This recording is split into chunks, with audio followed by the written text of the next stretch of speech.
Hey everyone, welcome back to the channel. I hope you guys are doing all well. So we will see today's daily challenge on Leetcode and we will try to solve it together. So today's challenge is also not very difficult. It is quite simple only if you try to trace all the cases and try to understand. So let's see the problem statement and we will try to solve it together. Number of steps to reduce a number in binary representation to 1. Okay, so you will be given a number in binary representation and you want to reduce that to 1. Okay, and that number in binary representation will be given as a string, and given the binary representation of an integer as a string s, return the number of steps to reduce it to 1 under the following rules. If the current number is even, you need to divide it by 2, and if the current number is odd, you need to add 1 to it. It is guaranteed that you can always reach 1 for all the test cases. And if you try to see this example, first example, you are given a binary number 1101. Now I hope you already know that in binary the numbers which end with 1 are the odd numbers and the numbers which end with 0 are the even number. Okay, and dividing a number by 2 means that you want to left shift your bits by 1 unit. Okay, and multiplying by 2 means you need to right shift your bits by 1 unit. So if you have some number like this, okay, if you want to divide this number by 2 uh, in the decimal representation, it just becomes like this in the binary. Okay, this you shift all of your bits by 1 unit and you topple up the last bit. Okay, so this is the number you will get. I hope these things you know already. Divided by 2 means shifting the bits by 1. Okay, so you see this is an odd number. Okay, so what you need to do, you need to add 1 to it. Okay, so if you add 1 to it, the number becomes something like this. Now this is an even number ending with 0. You need to right shift it by 1. That is divide by 2. So if you divide by 2, it becomes 111. And again you get an odd number. You know already know this is 7, right? And so you add 1 to it, you get 8, which is nothing but like this. Okay, now in just 3 operations you can easily make this one. You see, you realize this?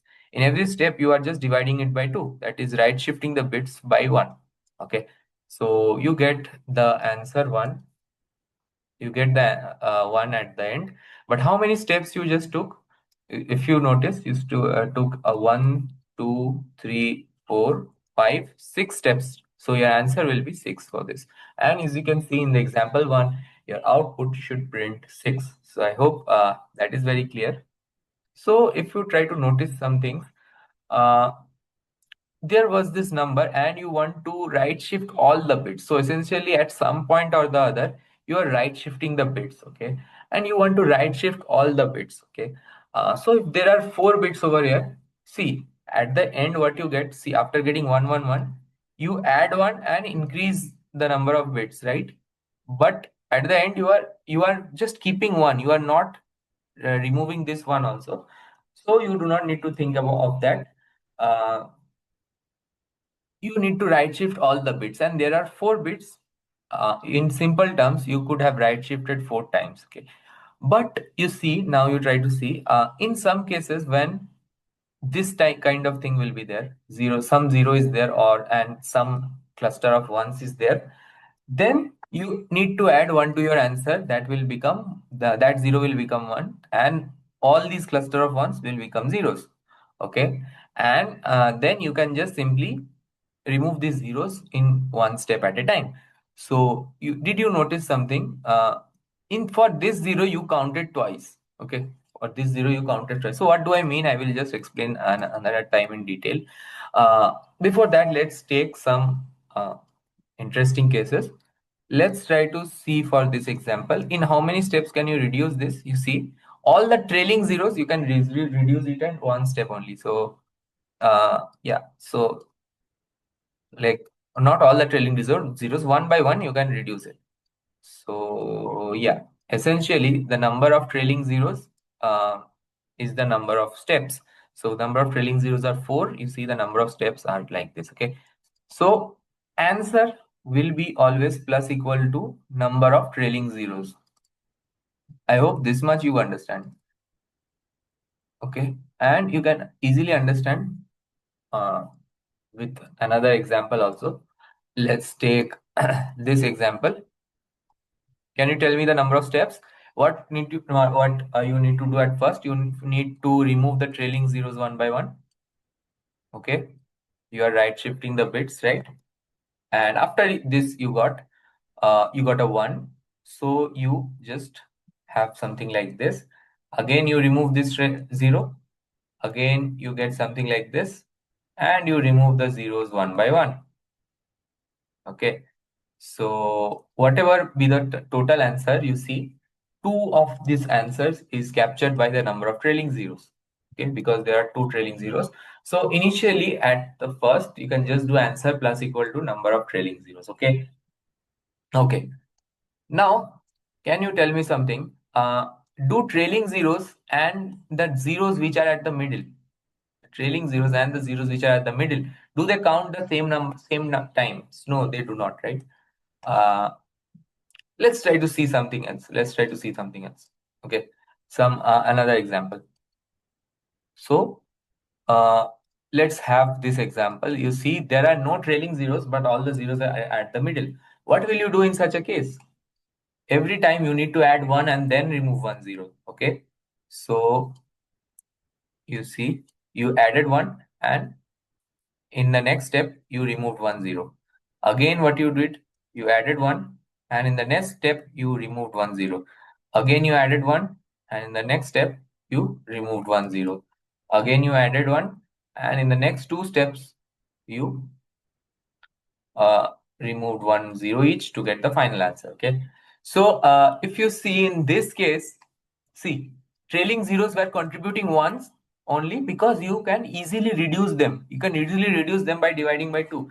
But the in between zeros, you need to just convert them to 1 and then reduce them. So you are taking 2 steps for each in between zeros.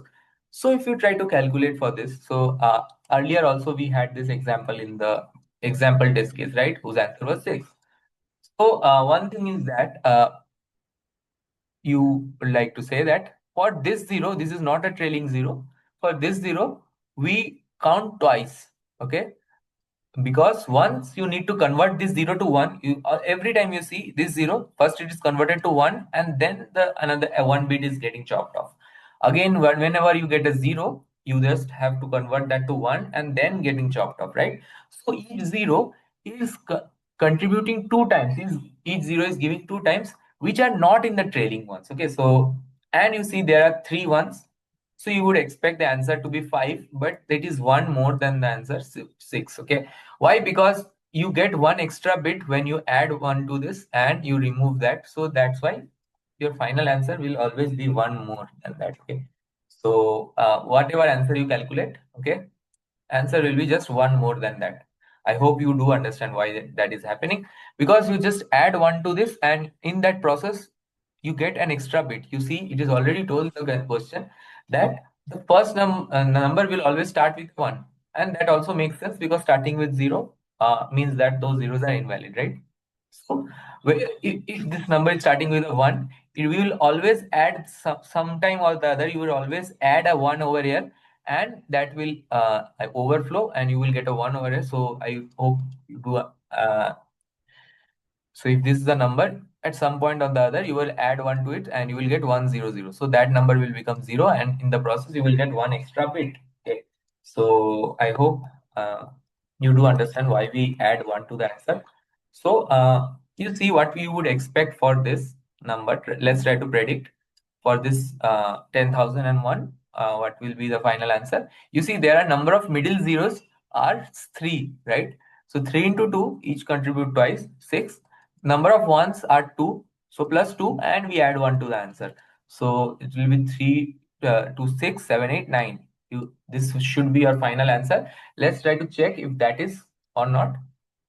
This is 1, 2, 3, 4, 5, 6, 7, 8, 9. You see, we actually matched our answer. Let's try to predict for this one. Okay, so we have this number with us. See, number of trailing zeros, you first need to remove those. So your answer should be 2, which is the number of trailing zeros. Okay, Then the number of middle zeros is 1, which will contribute twice. Okay. Then the number of ones is 3, which will also contribute once, because yeah, you need to right shift all the bits at ultimately.